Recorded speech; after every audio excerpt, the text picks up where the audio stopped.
যারা এসআইআর করে আমাদের মৌলিক অধিকার কেড়ে নিতে চাইছে তাদের বিরুদ্ধে ছাত্র যুব রাস্তায় নামবে না?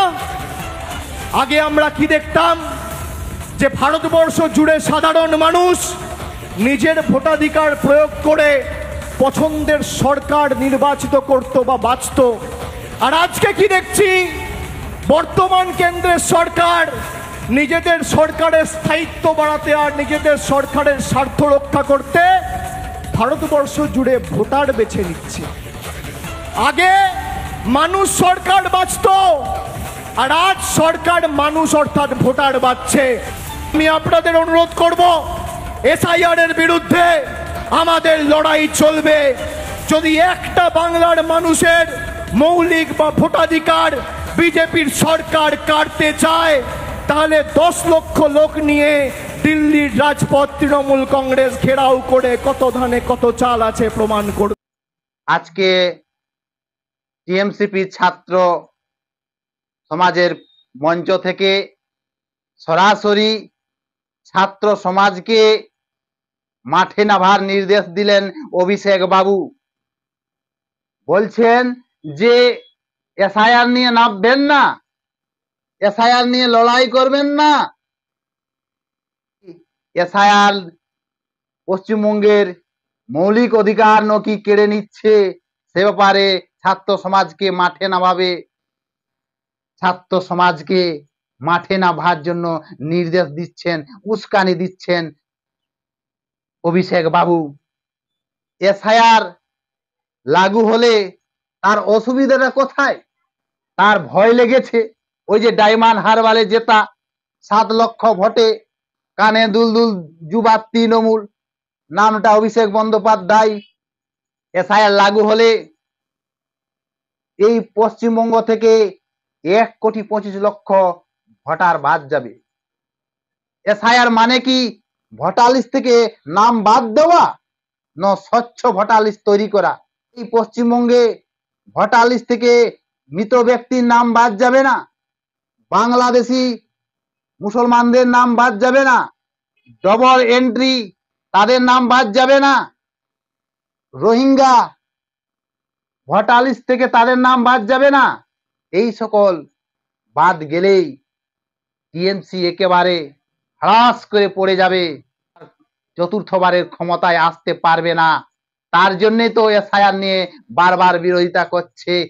আতঙ্কের মধ্যে আছে অভিষেক বাবু, তৃণমূলের দলবল। তারা ভাবছে যদি এসআইআর লাগু হয় তাহলে কিন্তু আমরা চতুর্থবারের মতো ক্ষমতায় আসতে পারবো না। তার জন্য ছাত্র সমাজকে সরাসরি মাঠে নামার জন্য নির্দেশ দিচ্ছেন, উস্কানি দিচ্ছেন অভিষেক বাবু। কিন্তু নির্বাচন কমিশন এসআইআর নিয়ে পরিষ্কার বলে দিয়েছে, যত এসআইআর নিয়ে চেঁচামেচি করুক, পশ্চিমবঙ্গে এসআইআর লাগু হবে। কারো বাপের আটকাবার ক্ষমতা নেই। ভারতবর্ষের আইন দ্বারাই পশ্চিমবঙ্গ চলে। পশ্চিমবঙ্গ ভারতের অঙ্গরাজ্য, ভারতের আইন দ্বারাই পশ্চিমবঙ্গ চলে আসছে, চলবে। এসআইআর লাগু হবেই, স্বচ্ছ ভোটার লিস্ট তৈরি হবে। যদি বাধা দেয়, প্রয়োজনে রাষ্ট্রপতি শাসন লাগু হবে, তবু এসআইআর পশ্চিমবঙ্গে লাগু হবেই। নো এসআইআর নো ইলেকশন, পরিষ্কার বলে দিয়েছে নির্বাচন কমিশন। পরিষ্কার বলে দিয়েছে নির্বাচন কমিশন।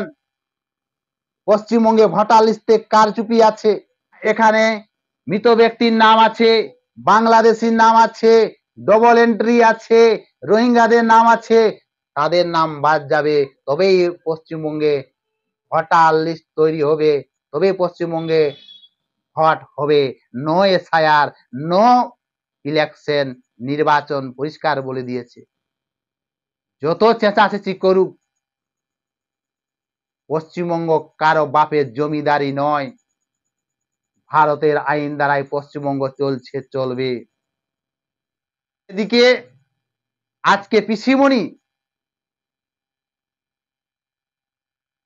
মিথ্যা চপের ঢপ বলে বলে আসছে 15 বছর ধরে, আবারও ছাত্র সমাজের কাছে এক মিথ্যা ঢপের ঢপ বলে দিয়েছে সে নাকি 2 কোটি পশ্চিমবঙ্গে চাকরি দিয়েছে। কি বলেছে একবার শুনুন। আমাদের আমলে আমরা কিন্তু 2 কোটি লোকের চাকরি দিয়েছি এবং আমরা অনেক কর্মসংস্থান করেছি। এই যে দিদি বলল যে পশ্চিমবঙ্গে 2 কোটি নাকি চাকরি দিয়েছে,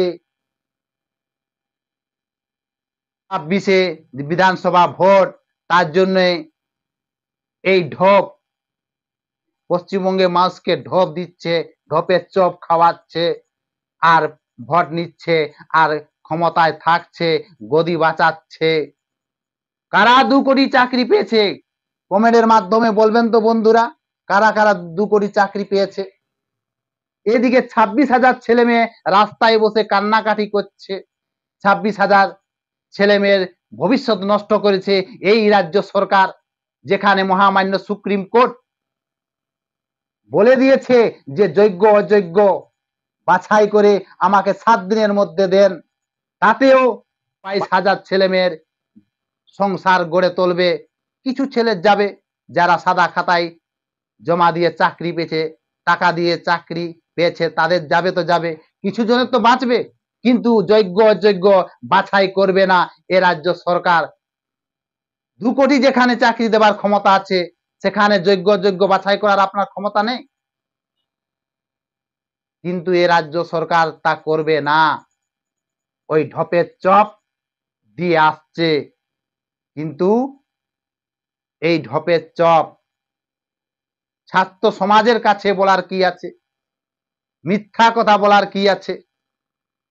2 কোটি চাকরি দিয়েছে, পশ্চিমবঙ্গে কারা কারা এই আওতায় পড়ে।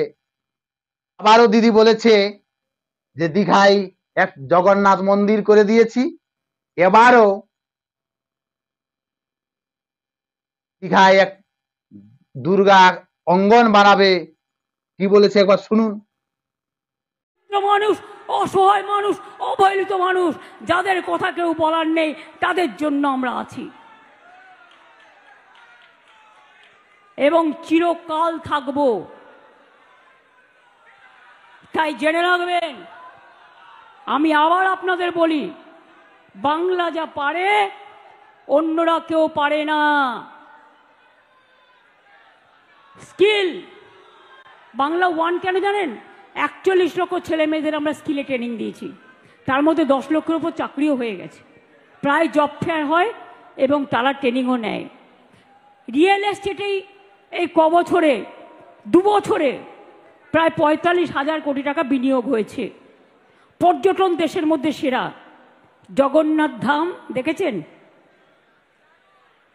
কি? একবার দেখে আসুন। নেক্সট কি হচ্ছে বলুন তো? দুর্গা অঙ্গন। আর একটা দুর্গা অঙ্গন করে দেবো, তাকিয়ে তাকিয়ে দেখবেন আর কুমড়োর মতো ফুলবেন। এই যে দিদি বলল, এর আগেও বলেছে 21শে জুলাইয়ের মঞ্চ থেকে যে দীঘায় জগন্নাথ মন্দির করে দিয়েছি, আবারও একটা দুর্গা অঙ্গন করব, এ কথা 21-এর মঞ্চ বলেছেন।